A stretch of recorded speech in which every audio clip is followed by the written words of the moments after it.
Tonight, the Chancellor brushes off her tearful PMQs appearance, but admits it was a tough day on the telly. Rachel Reeves broke her silence after a surprise appearance alongside her boss. She says she's getting on with the job. The Prime Minister says he was the last to appreciate what was going on as he tries to focus on Labour's achievements after 1 year in power. The government's 10-year plan to save the NHS, but can a move to digital doctors cure the health service's woes? Well, the Chancellor may have survived the cameras today, but can she survive the multi-billion-pound black hole opened up by the government's welfare climb down? Our economics editor, Ed Conway, will crunch the numbers. And as Labour prepares to mark the first anniversary of its landslide election victory, we'll look back at some of the moments that probably won't make it into Keir Starmer's scrapbook. All that and more with Jonathan Gullis and Margaret Hodge, who'll be with us for the next hour. It's Thursday, I'm Sophy Ridge live from Westminster, and this is the Politics Hub.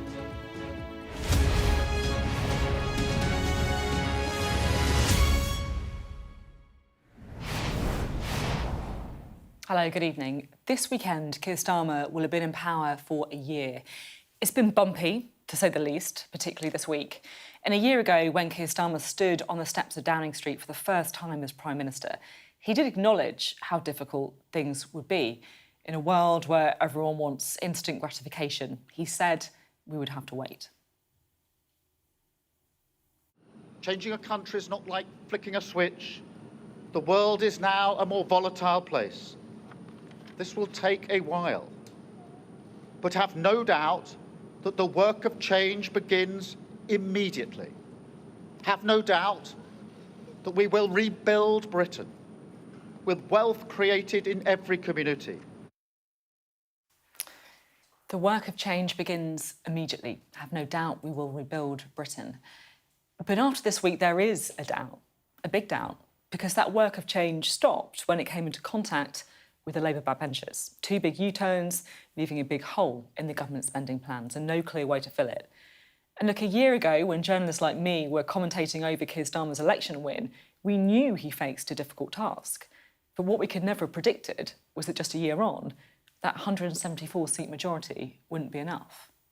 He's got the mandate now, he's got the majority. The question is, what is he going to do with it? Because I'm sure even the new Prime Minister himself would admit that he faces a very difficult inheritance. And if there has been a criticism of the man who now goes to Downing Street, sitting in the back of that car alongside his wife, Victoria, it's that he's been slightly unknowable. Honestly, the problem a year ago is really the problem now as well, because Keir Starmer is still a bit unknowable. What's the story of the government? What's the narrative? We know what the plan is, but what's the destination? Because if people are clear on that, well, they're much more likely to stick to that plan in the first place. Well, Rachel Reeves today made her first public appearance since yesterday's appearance in the House of Commons alongside the Prime Minister and the Health Secretary. She said that her apparent distress was down to a private matter. Clearly, I was upset yesterday, and everyone could see that. It was a personal issue, and I'm not going to go into the details of that. But my job as Chancellor at 12 o'clock on a Wednesday is to be at PMQs next to the Prime Minister, supporting the government, and that's what I try to do. I guess the thing that maybe is a bit different between my job and many of your viewers is that when I'm having a tough day, it's on the telly, and most people don't have to deal with that. That is certainly true. I mean, it's said there was an altercation between you and the Speaker, or there's also a story about potentially a conversation with someone else in the government before that happened. Is that true? No. It was a personal issue. And I'm not going to go into the details of that. That's not. That wouldn't be right or fair. People saw I was upset, but that was yesterday, and today is a new day, and I'm just cracking on with the job. Well, our political Beth Rigby editors here. Oh, it's been a long week. It has been a long week, honestly, Sophie. They're lucky we're still here standing. Honestly, it really feels like that, doesn't it? It does feel like such a seismic week somehow. It has. For the government. It has been. Seen with Rachel Reeves. It has been a seismic week, and look, it's the first anniversary of Keir Starmer's government. He really wanted to make it all about the NHS and the billions that the Chancellor has invested into the NHS. He thinks it's his biggest success story. He said that to me when I asked him about his biggest success and what was the failure at the G7 summit in Canada. But look, Sophie, you know and I know it has been completely overshadowed by the crisis, and it is a crisis with the welfare bill, the vote being pulled, the bill being gutted because the Prime Minister could not carry his benches. And it was, I would argue, the most difficult and potentially dangerous week of his premiership. And what was interesting today is after this very, very difficult, tumultuous 48 hours, the Chancellor turned up at the speech. We weren't expecting her, actually. They came in, they sat together on a bench. She was all smiles. She gave a little intro after Wes Streeting spoke. And then the Prime Minister stood up, and it was all about wanting to talk about the NHS, but there was this giant elephant in the room, which was the row with the backbenchers. What did it say about his authority? What was going on with his Chancellor? Look at what happened in the markets. There was a proper material effect, potentially, of rumours about her having to resign or maybe being sacked. That was all swirling around, and then the Prime Minister just wanted to ignore it. But really, if you had one question today, you had to ask about these things, and that's what I did. PM, your first-year anniversary has been marked by self-inflicted shambles over welfare that's left you and your Chancellor wounded. You've U-turned on your reforms, your MPs don't trust you, and markets worry that you've lost resolve on fiscal discipline. It's the epitome, isn't it, of sticking plaster politics and chaos that you promised voters you would end. You say it's your responsibility, so can you explain to our viewers how you got this so wrong and what you intend to do to rebuild your trust and authority in your party? And if I may, I know it's long, sorry. Chancellor, first, it's really good to see you today. It's really good to see you here. But Prime Minister, I have to ask you, on a human level, people were shocked and baffled that in the Commons yesterday, you did not offer your Chancellor your support. Was it because you didn't see what was happening, or did you not know what to do? Thank you. Well, Beth, let me just clear that up straight away.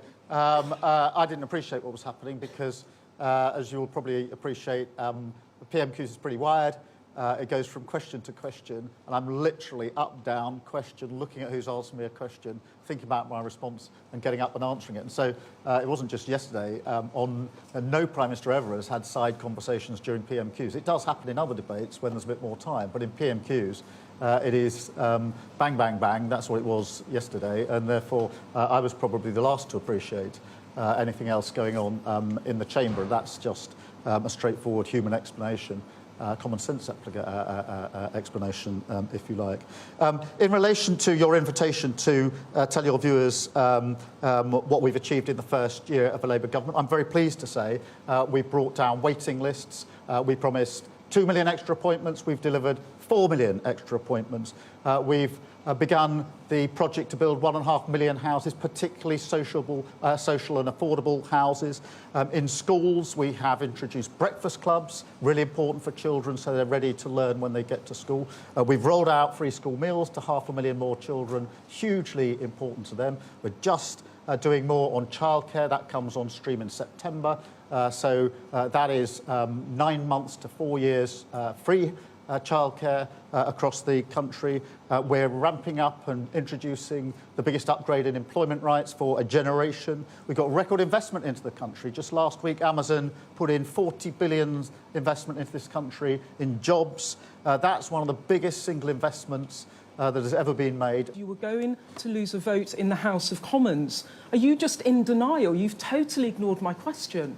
No, I'm not, and we didn't get the process there right, but I think it's right that if we're looking at the entire year, that we look at all the things we've delivered, and I always do this through the eyes of the working people up and down the country that we came into government to serve. Well, Beth's still here, and we can also bring in our duo for the evening as well, the Mayor of Kidsgrove and former Conservative MP Jonathan Gillis, and the former Labour Minister Baroness Margaret Hodge. Great to have you both with us. Beth, what did you make of the Prime Minister's response? Well, look, that was the first time that most of us had seen the Prime Minister since the welfare rebellion that forced him to capitulate on the bill.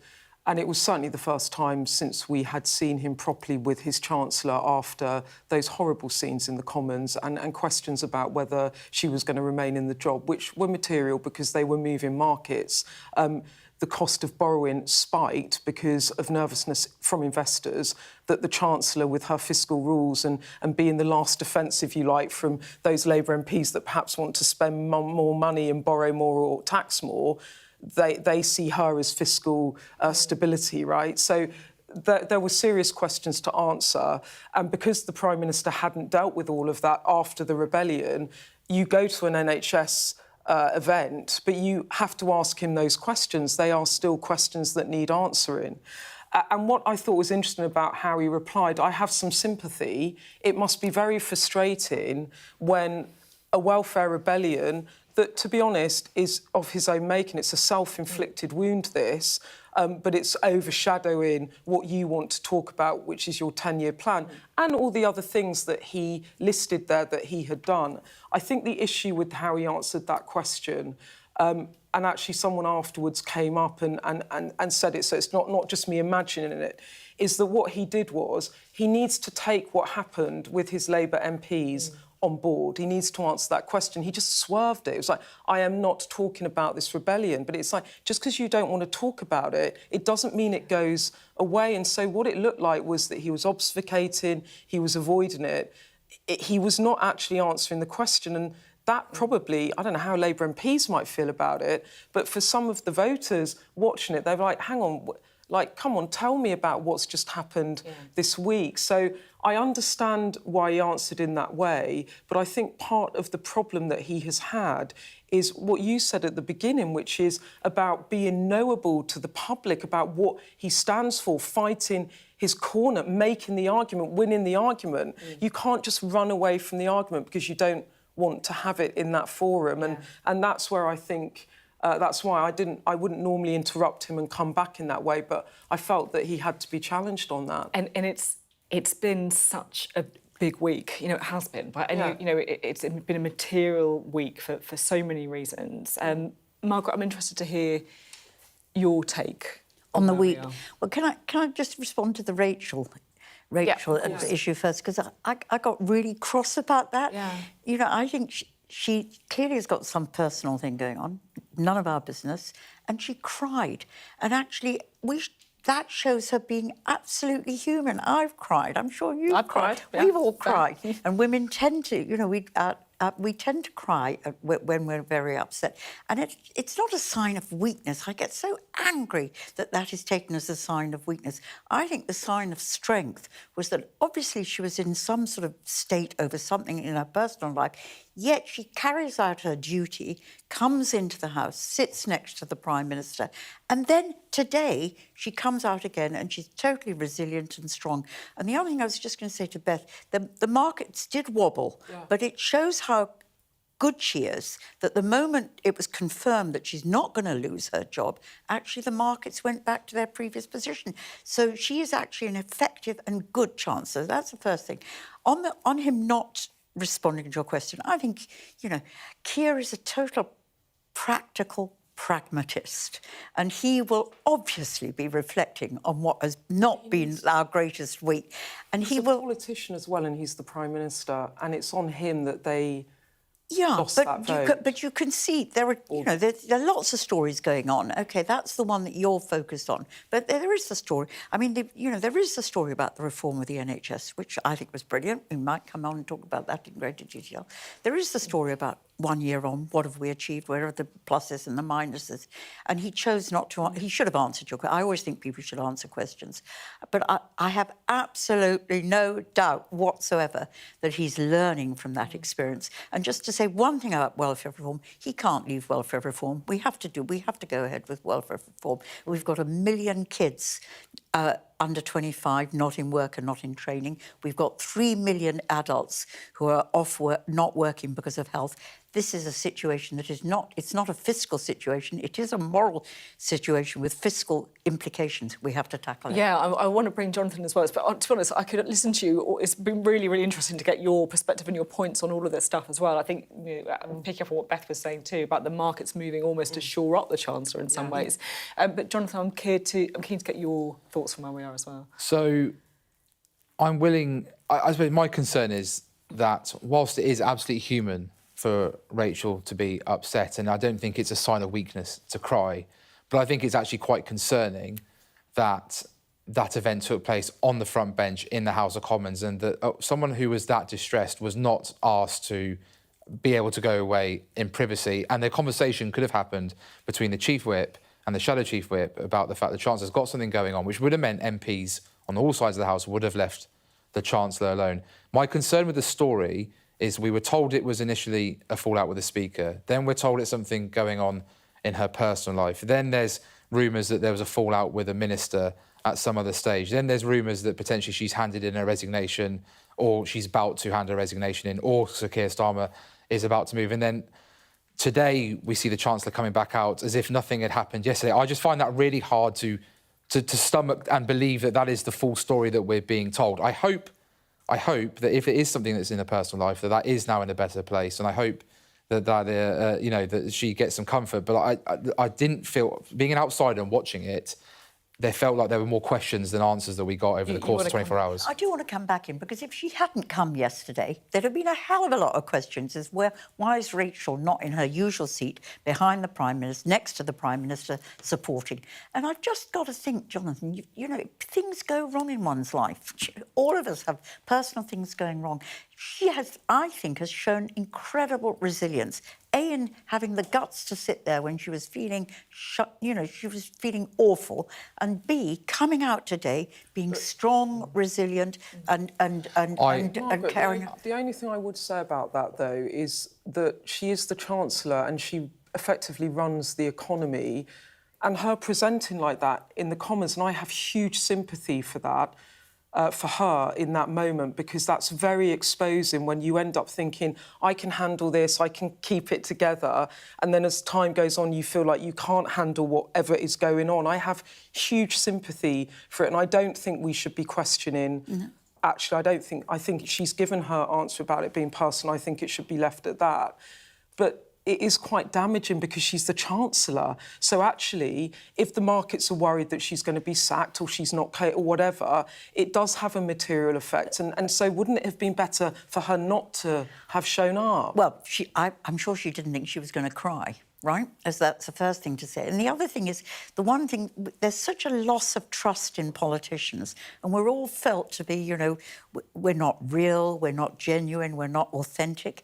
And that's a really authentic reaction she had to her personal life. I used to always say when I was in the Commons that you had to try and compartmentalise your life and what was going on in your personal life. You had to keep on one side, and then you had to parade yourself as a politician on the other hand.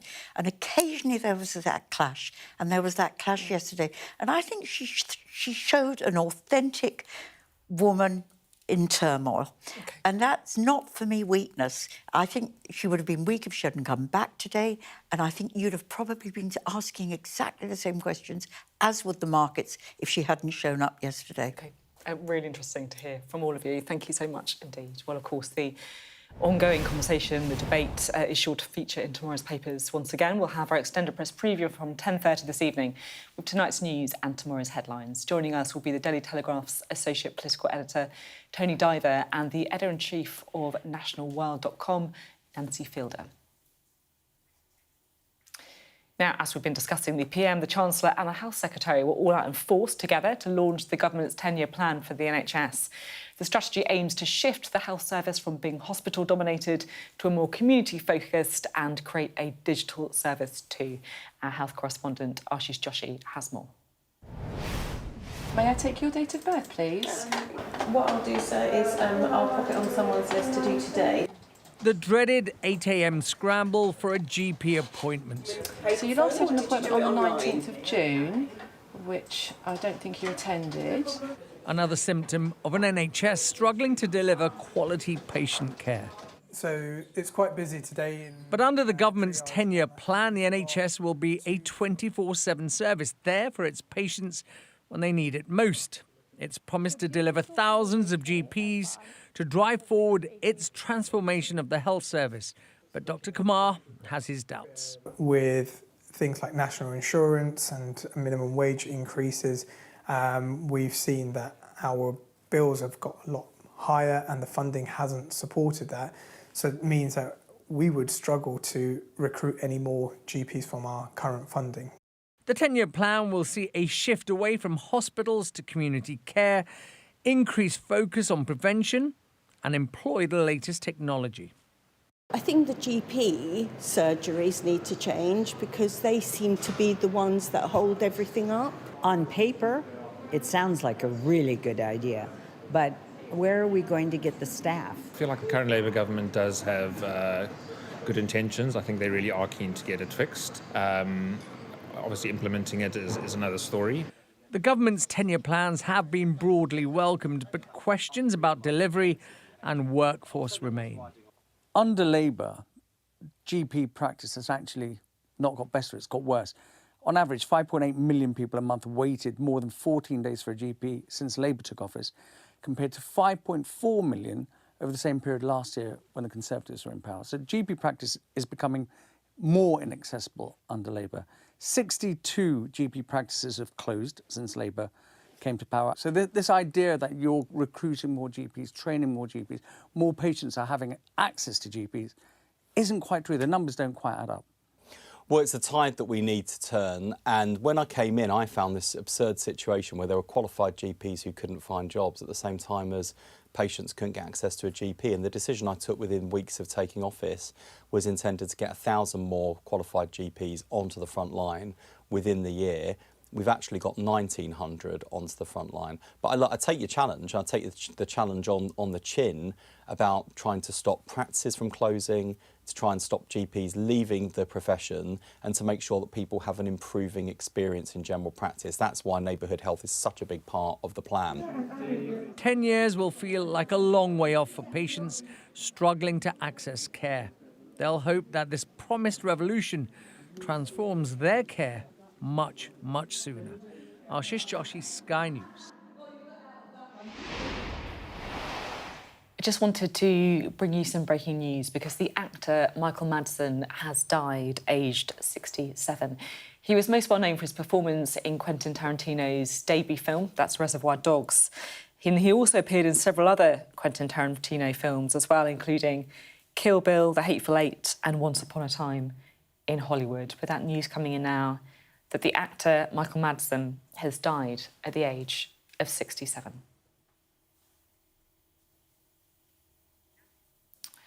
Just to return to our coverage of Labour's plan for the NHS. Earlier I spoke to the Health Minister, Karen Smith. Thank you very much for being here. So you're here to talk about your plan for the NHS. What's it all about? So we've come into government having talked to thousands of people before the election that they love the NHS, but it's not working for them. They're spending more money and getting a worse service. And through this exercise, this engagement, we've spoken to over 250,000 people through websites and meetings across the country. And they've been very clear that they love the NHS. They want it to stay as a free at the point of use taxpayer-funded model, which we think we can do, but it's got to change. But they're not getting the access to care they need. Routine appointments, A&E, GPs, dentists. They're also really fed up of telling their story again and again, travelling to see multiple health professionals, and staff, who we spent time talking to thousands of staff, overworked, overburdened, and just not got the tools that they need to treat patients. And people also want to have better prevention to stop ill health. So what we've done there's a lot on digital services. Yes. Right. So there's a lot on digital services. Because people want the tools to be able to work better, and patients want power. What plans have you got to help vulnerable people who look? There's some people will love the idea of digital services, but there's a whole load of people as well who will be like, hang on a minute, I don't, this is just not for me. Well, actually, elderly people are very digitally savvy. Quite often, West Street and the Secretary of State told a lovely story in Parliament earlier about a door that he knocked on someone very able to manage their own care. I've been up at Leeds. Yeah, I mean, that's a great anecdote, obviously, but my question is... No, sorry. The NHS app has been trialled with people who are vulnerable, but people will not have to use only digital. People will still have access through paper records and phone calls. More of us use digital. It frees up the system, it frees up the staff, it makes better use of their time in order they can absolutely direct care at vulnerable people. And can I just say, finally, Sophie, you have said an awful lot, I'll be honest, so I am quite keen to make this a conversation rather than me Equity absolutely runs through this plan, and vulnerable people will absolutely be served the same way as everyone else. You've got a lot about all of these things, a lot about prevention, a lot about community-based care as well. There is one thing that isn't in this plan, and that's social care. How can we really have a meaningful plan for the NHS without tackling social care? Well, social care, we have set up the independent commission under Louise Casey to look at social care, to get that agreement, and we were working with all the political parties and the country as to the best way to provide social care in the future. There's an interim report next year. It will be then a longer piece of work. So Louise Casey will do an interim report next year. So she'll report an interim report. It's an independent work, and we know Louise Casey is when will the report be finished? Not the interim short-term plan. When will it be finished? The plan for social care. That partly depends on the interim report, doesn't it, and what she comes up with, and what's the next. Really what the next stage is. You see what I'm saying there? We haven't got a date for when it's going to be. It depends on an interim reports. This is a huge deal right now. I guess my question is, this is all interlinked. We can't just talk about the NHS and healthcare without talking about social care as well. Totally agree. Both prevention, social care. We made provisions in the last spending review to work more on what's called a Better Care Fund to help discharge from hospitals. I look after a 90-year-old. This is a really important issue for the country. We understand that. That's why we've got an independent commission looking at it, to bring people together so that we have a system that is supported by the country. In 2015, we had a system that was cross-party support. It was dumped by the previous government. So each change, each proposal over the last 20, 25 years has not had support, political support and country support. So we have to get that right. That's why we're having an independent report. We're not kicking it down the road. We want to make sure that it's done properly, because absolutely right, it has to be part of this in the long term. You were elected a year ago, this government, right? It's kind of, you had a year in office. I think it's fair to say it's been a rocky year, and it's been a particularly difficult week this week. What's your message to backbenchers? Well, our message to backbenchers is the same as to the rest of the country, that, of course, government is hard. And in this year, and in my own area of health, we have got those extra appointments. We've got those extra GPs. We've seen waiting lists fall. We've seen people starting to get the better care. You give me the message to the... I guess let me just explain a little bit more. Politicians is to speak to the country. No, but let me just explain the question a little bit more, because I don't think I was being specific enough, perhaps. What's your message to backbenchers who this week overturned a reform that was going to save £5 billion, who also effectively overturned a reform on winter fuel that was going to save £1.5 billion? A year ago, these MPs were elected on a promise to put the finances back on a better footing. What's your message to them as a member of a reforming government? Our message is, as I said, the same to the country. We're elected on a platform to change the country. Together, we will do that. It is right that backbenchers and all members of Parliament do voice their opinions and voice the feelings of their constituents, and we come together to move things forward, as the Prime Minister has said, as has been said this week. It is a difficult week. No one's shying away from that. But no one's shying away from the fact that being in government is hard. We knew that coming into government. We were in opposition for 14 years. Most of the time, the Labour Party has actually been in opposition in most of our history. We really value the opportunity that the British public have given us, and that's what we are focused on delivering, and getting this country back on its feet and making the NHS fit for the future. Thank you very much. Thank you, Sophie. An interview there with the Health Minister, still to come on the Politics Hub. I've also been speaking to the former Health Secretary, Jeremy Hunt, about whether he thinks the government's plan for the NHS is enough to help the health service. A full interview, that's next.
Welcome back. Let's return, shall we, to the NHS. A little earlier, I spoke to the former Health Secretary, Jeremy Hunt, about what he makes of Labour's 10-year plan for the health service. Thank you for being here. Great to have you on the programme today. So Labour's obviously released its NHS 10-year plan. As a former Health Secretary yourself, what do you make of it? I think there's much to welcome in it, and I think we as Conservatives should be constructive. The reason that we agree with most of it is because it's actually very similar to the plan that was launched in 2019 under the previous government by NHS England. The issue with the NHS is not the theory that we need to treat more people outside hospital so they don't need to get to hospital, or that prevention is better than cure. The issue is execution and delivery. And what the plan ducks is some quite big questions about how you deliver this promised land. For example, there is huge pressure to bring down waiting lists, absolutely right, but that means more money going into hospitals. Under this plan, they say we want to invest more money outside hospitals, and yet the budget for the NHS is actually going up by about the same rate as the last Parliament. There's no extra money going into the NHS. So there's some quite big challenges Wes Streeting is going to have to resolve if he's going to deliver this plan. The Prime Minister says Labour inherited an NHS facing the worst crisis in its history. I mean, do you, firstly, do you accept that, and do you feel any responsibility for that as well? I think that's a little bit unfair. It's absolutely true the NHS has been in a very bad way since the pandemic. But you can't sort of airbrush out the biggest crisis in the NHS's history, a once-in-a-century... It's not just the pandemic, though, is it? Some of these issues have been building in the NHS for a long time. There have been real pressures, but I would say that in the period leading up to the pandemic, there were like 40,000 more doctors and nurses. We'd come through an austerity period, a lot more money was going into the NHS, and we were starting to make progress. Did we solve absolutely every problem? No, we didn't. And I'll give you one example of something that Wes Streeting announced today that I tried to do and didn't succeed in doing, which I think would be brilliant if it happens, and that's bringing back family doctors. They were actually abolished by the previous Labour government in 2004. And that's been an absolute disaster because it's, in a way, it's turned patients into numbers. You know, when you contact your GP, you may have never met them before. And, you know, we know now the evidence is that people who have the same doctor are much less likely to go to hospital. So that, I think, would be really welcome. But I do still think there are going to be lots of challenges in turning what Wes Streeting announced into reality. Is any of this, I guess, fit for purpose without a plan for social care? I mean, that's been a failure of everyone, right, for years, hasn't it? I do think that is a big omission. I recognise the challenge, which is that it is very expensive to sort out social care. We had a plan, but it was expensive, and for that reason the government decided to cancel it. But that doesn't mean to say, you know, I can't stand here and say, do it, unless you say where the money is going to come from, and that is very, very challenging. But I also think it is possible to make big improvements in the NHS anyway. And I think if we really do reinvigorate general practice, go back to people having their own GPs, have these community hubs for treatment, that will help keep people out of hospital. And, you know, we should hope that Wes Streeting succeeds, because that would be very, very good for everyone. I was just wondering if I may talk to you a little bit about the economy and the Chancellor specifically. Of course, you're not only a former Health Secretary, but you're a former Chancellor as well. There's been a lot of scrutiny over Rachel Reeves after her appearance at Prime Minister's Question. She's obviously come out to say it was a personal issue. She's been out and about this morning. She said she's OK. Did you feel sorry for her? My heart went out to her. It was an absolutely horrible moment in Parliament. That is a really difficult job. Whatever my policy differences with her, and I do think she's made some mistakes, the truth is that in those kinds of public roles, when things go wrong, it's incredibly visible. Everyone can see you on TV, and that is really, really tough. And I am actually really pleased that she seems to have pulled through. And, you know, I actually agree with the markets that we could do a lot worse than Rachel Reeves. I think when it comes to things like welfare reform, she does have the right instincts, and I hope she doesn't give up. You know, I'm interested in that and analysis of the markets. So you feel that the market's reaction was basically a fear about what would happen if Rachel Reeves loses her job? Is that how you interpreted it? I think that the markets were really worried that this government could end up being run by out-of-control Labour MPs who have absolutely no idea that you have to make the numbers add up to run a modern economy.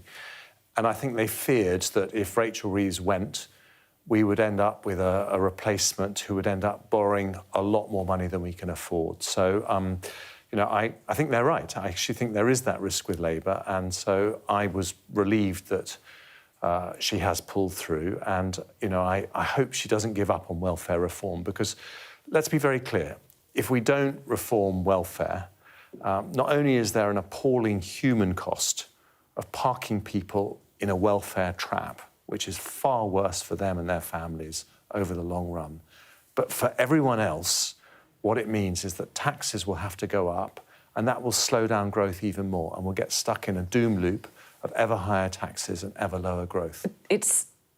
I just wonder if you can see a way out of the conundrum that the Chancellor now finds herself in, because she's in a system. I know you want to see welfare reform, but that's effectively been closed off for now, right?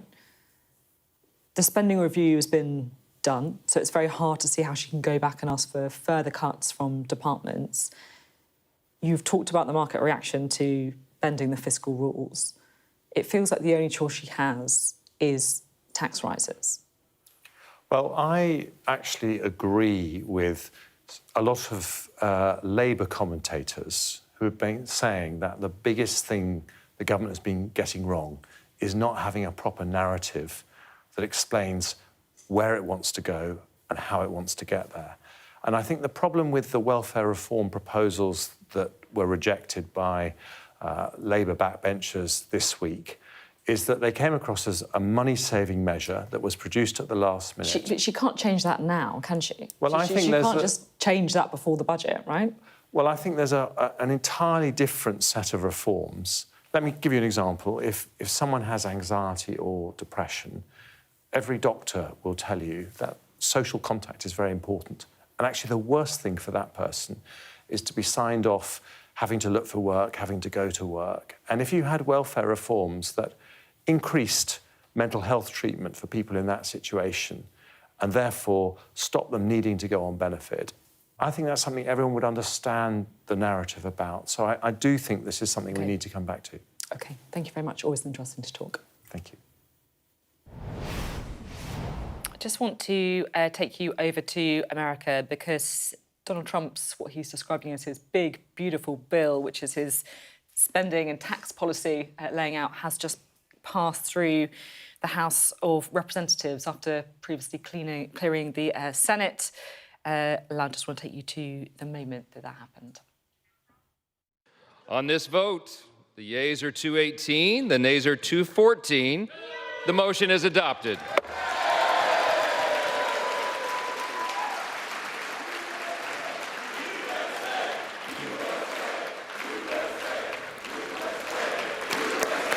Speaker Johnson there announcing the passing of that bill, tax cuts, support for small business, defence and border security. It will now, of course, go to Donald Trump to be rubber stamped by the White House, but that has now cleared through the House of Representatives. Returning back to the UK now, and we can chat to Jonathan Margaret. We've been talking an awful lot about the NHS, about Labour's big plans for the NHS. Jonathan, what do you make of what we've heard today? So I think, actually, frustratingly for Labour, this is where they've actually had really big success early on in their first year in office, and essentially has had any success drowned out by the melodrama that's been in and around 10 Downing Street and even number 11, obviously, in the recent days. I do, however, think that whilst there are some very good things in there, and specifically around tackling obesity, which comes at a huge cost to the NHS, and mental health, which is something I myself campaigned on, called on a campaign backed by the Royal College of Nursing called No Time to Wait, based on my own lived experience of requiring talking therapies to deal with my depression and anxiety. And my concern with the bill, or with the plan, sorry, should I say, is whilst there is good content in there, there's a lot of gaps about how is it fully going to be funded, particularly taking inflation over time into effect, dealing with particularly that urban versus rural spread. How do you bring community settings into a rural area? And the staff, where is that staff coming from? The additional nurses and doctors that will be need to go into those units outside the hospital whilst also maintaining strong capacity in there too. What I fear with it most is it's another classic example where I think the public will say, we've heard all this before, we'll tune in and believe it when we actually see it. But if Labour gets this right, this is one of the top 3 issues with the electorate. In fact, in many, it's the #1 issue. If Labour gets this right, this could be the turning point for this government when it comes to rebuilding trust with the people. Interesting. What do you think, Margaret? Thank you. You weren't expecting that, were you? No, I wasn't expecting that. And I agree. I mean, I really warmly welcome the plan. I think that we've argued forever that we should move from to greater prevention.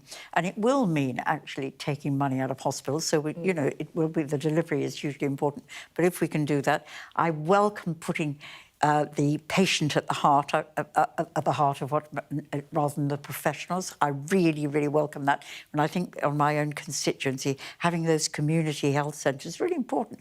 I represented quite a poor constituency, and for them, having to take the bus to get into the hospital was often a disincentive. It stopped them going to hospital at all, and therefore they didn't get their issues dealt with. And, you know, digitalisation, I'm slightly nervous about that. Yeah. I chaired the Public Accounts Committee and Tony Blair tried to make the whole system digital and we spent a lot of money. And I must say, Jeremy Hunt tried to make it digital and that didn't work. So putting too much emphasis on digitalisation, I think, is a danger. But you can get productivity. Let me just give you one example. I've just spent some time in hospital and what you hear when you're talking to doctors and nurses is so much people don't show. There's a massive productivity loss. Sometimes 30% of people don't come to appointments they've got in hospital. Now, if you can make it local, and that is what would have happened in my constituent, actually they'd show, so they'd get the treatment, and that's the sort of productivity benefit that you can get out of that. And again, if you do prevention, if you stop, you know, if you deal with obesity, if you deal with alcohol, if you deal with all smoking, all those things, again, that will be a productivity gain that we can deliver on. So fingers crossed it'll work, but, you know, they've got to deliver now. I think the digital is a fascinating thing because I think there is huge scepticism about AI and how much can AI really do and how much can we really trust it, as well as the fact that governments of both shades of colour have tried to bring in digitalisation and ultimately always ended up falling flat on their face whilst also spending hundreds of millions of pounds on the taxpayer. If I just give one example, so my wife is registered with a particular hospital, NHS trust, to give birth to child number 3. However, we have to go to appointments at another hospital where she's also had to re-register and go through the entire process again, even though they're just, you know, an equal distance apart. Now, the fact that we don't have a system where records can just be transferred between trusts, the Lansley reforms were ultimately a huge failure in my consideration under obviously the Conservative government, and I'm hoping that this will be the direction of travel towards trying to fix some of those wrongs. Really interesting debate. Thanks both very much indeed. Now, let's talk, shall we, about the economy, because, of course, the government's climb down over their welfare reforms has left a real headache for Rachel Reeves over how to plug a multi-billion-pound black hole in the nation's finances. And yesterday's Prime Minister's questions, of course, also demonstrated that markets are pretty jittery. Our economics and data editor, Ed Conway, has been having a look at the Chancellor's options. Is the Chancellor facing yet another black hole? That's one of the things that markets certainly were conscious of when they saw her in the House of Commons and just reacted to it. And it was quite a reaction. Have a look at this, OK? This is showing you where UK 30-year government bond yields, basically the rate at which the government borrows, the higher that is, the greater the rate they are charging the UK to borrow. That's where they were before Prime Minister's questions. Then people saw Rachel Reeves and just look. They jumped to conclusions and look at what happened. So they pushed it up. And that's basically people getting nervous out there in markets. Then you had Keir Starmer making his statement, backing the Chancellor, and then it came down. It's kind of crept up a bit since, but this is really striking. It's really striking. Understandably, a lot of people have asked the question, was that another trust moment? Well, I'm going to give you a chart that compares that. Very simple. I'm going to take this line here and just show you how much there was of an increase in the following days, and we'll compare that to the Liz Truss moment. So this is Rachel Reeves just the last couple of days and how much that 30-year government bond yield went up. and then came down. And here's what happened after the mini-budget. So you can see actually it kind of was a bit lower at first, but then it kind of shot up. And what this isn't showing you is in the following days, it went higher and higher and really only started to come down once Kwasi Kwarteng left office. So it's not the same. It's not the same in terms of the market reaction, but still, people are definitely nervous. And the reason they're nervous is they look at the public finances and they say, well, you haven't left yourself much room. And it comes back to this. The government has a set of fiscal rules. Against those rules, it's got a certain amount of leeway it's left itself. This is what people call headroom. It's against the fiscal rules, but it says it wants to keep to the rules. And right now, that headroom stands at about £9.9 billion. And here's the key thing. When you start assuming that some of these plans to cut welfare, for instance, or indeed pension payments aren't going to happen, then suddenly it costs more. So winter fuel payments, that means you've got a hole of an extra £1 billion. Getting rid of all of those, but the rules are still intact, but nonetheless, it takes that down. If you had assumed that those welfare reforms aren't happening, which we now know they couldn't get them through, that's another £5 billion or so, a little bit more than £5 billion. So all the time, you're whittling down the amount of headroom you have and heading kind of perilously close to zero. And all of that matters, but what matters even more is what happens to the wider economy, because if economic growth disappoints, then you're in big trouble. And here's really the critical thing, OK? This is showing you where the OBR, so the official government growth forecasts are this year, next year, the year after that, the higher the bars are, the more growth. And the more growth you have, the more money's coming in. So if those bars go down, that's a problem. I'll show you that in a second. Compare where the OBR thinks growth is going to be in the next few years to everyone else. So this is the Bank of England and independent forecasters. It kind of looks like it's just about right this year. But look at the next couple of years. Look at 2026. It's way more optimistic than pretty much everyone else. 2027, similar story, not quite so much. But that matters, because if that bar has to go down, then you've got less tax revenue coming in. And this is the thing that I think will really unnerve the Chancellor. If you assume that you're coming down only a weeny bit, maybe 0.1 percentage points in terms of your long-term productivity trend, look at what happens to this bar. This is all based on the economic growth forecast being downgraded. And that's a really small downgrade. If it's kind of a bigger growth forecast, the fiscal rules aren't just broken, but they're broken by an awful lot. And that is the challenge facing the Chancellor. If she wants to get, you've got a £10 billion shortfall there, but actually if she wants to get it all the way up to there, then you are talking about potentially £20 billion. And that is the black hole a lot of people are talking about. Conway speaking there, and of course there are now questions as to whether ambitions that speak to Labour's values can actually be achieved without Rachel Reeves breaking her own fiscal rules. One of these is a two-child benefit cap, something that the electoral dysfunction team have been discussing on their latest episode. It becomes financially but also politically more difficult to abolish the two-child benefit cap. Shelved? Well, I think that it's more difficult for the government to look as though it's being pushed by the PLP to do it. So that looks like more political weakness. And financially, there's less money available to actually do it. So what a paradox that what's been done on this welfare bill has actually made it less easy to do what might well have been done in the autumn, which is deal with the two-child benefit cap. But I think although Rachel Reeves is in a very big hole and it's very difficult, she is also the solution to the problem. But she's going to have to raise taxes, isn't she? She has to. Unless she breaks her fiscal rules, which is the one thing that's keeping her credibility with the markets. We are now utterly tipped into that territory, which I think is incredibly unfortunate, that we've got to be having the debate dominated now, between now and the budget, about tax raising. The electoral dysfunction podcast there, still to come on the Politics Hub. As Labour gears up to mark a year since their return to power, we'll reflect on some of the memorable moments of the government's first 12 months in office. Coming up on the UK Tonight at 8, the shocking death of Liverpool star Diogo Jota. We'll go live to Anfield to hear from fans, and we'll be in Porto, the city where as a young footballer he first made his name. We'll also take you live to the Euros in Switzerland, where Portugal and Spain will observe a minute's silence ahead of their match this evening. That's the UK Tonight from 8.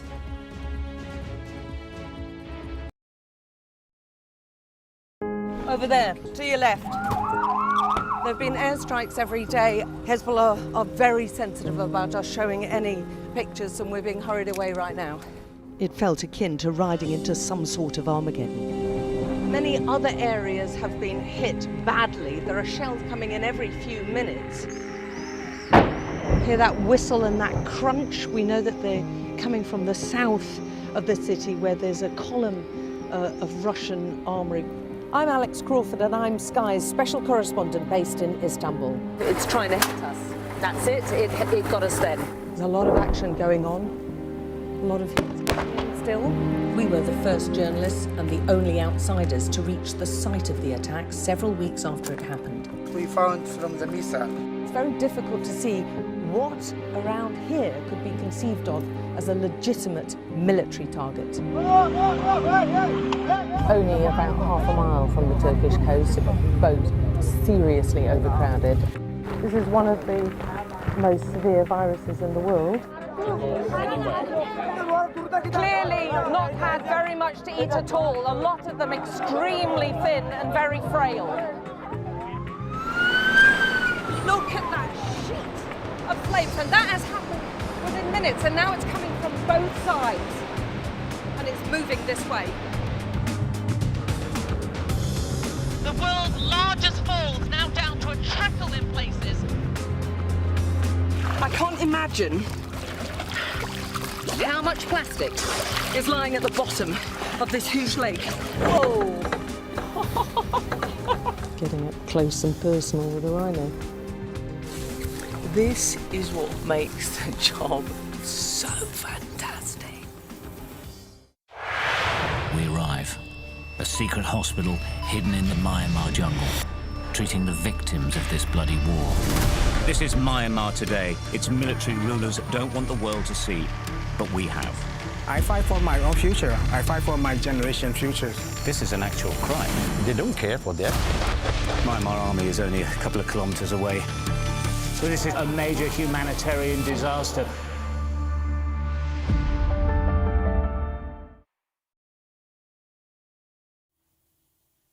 Tomorrow officially marks 1 year since Labour came back into power, but 12 months on from Keir Starmer standing on the steps of Downing Street after that landslide victory, it's probably fair to say the first year of this government's turn hasn't all been plain sailing. So I thought we could reflect on some memorable moments from the last year with Jonathan and Margaret. Margaret, what would you choose first?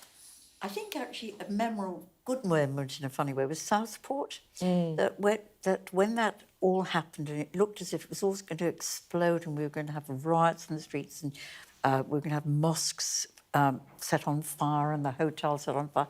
I think Keir's response to that was Keir at his best.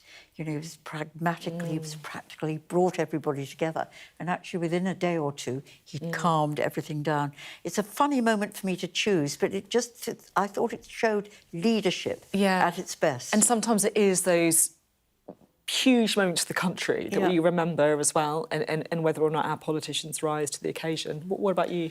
I think there's two. The one is obviously a year ago the voters booted me out of office and gave me the sack, which I'm sure some viewers might be delighted at. But look, in my childhood it was a Labour government.